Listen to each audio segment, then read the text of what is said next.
Hi friends, வணக்கம். இன்றைக்கி நம்ம என்ன பார்க்க போகிறோம்னா, கிராம சபை. கிராம சபைன்றது எத்தனை பேர்த்துக்கு தெரியும் தெரியலை. கிராம சபைன்றதுன்னு பார்த்தீங்கன்னா, நம்ம தமிழ்நாட்டில் வருஷத்துக்கு இதுக்கு முன்னாடி 4 டைம் நடந்துக்கிட்டு இருந்துச்சு.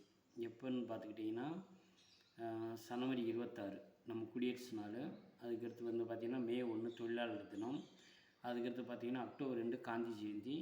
அதுக்கடுத்து பார்த்திங்கன்னா நம்மளோட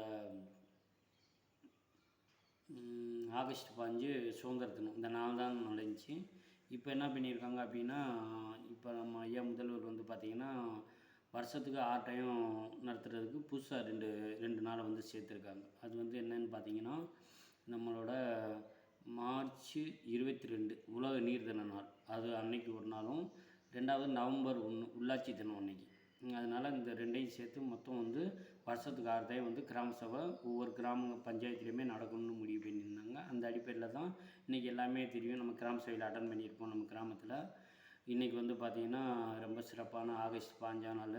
எத்தனை பேர் கிராம சபையில் அட்டன் பண்ணீங்க, அங்கே என்ன பேசுனீங்க, நீங்கள் என்ன தெரிஞ்சுக்கிட்டீங்க அப்படின்றத ஷேர் பண்ணுங்கள், கமெண்ட் பண்ணுங்கள்.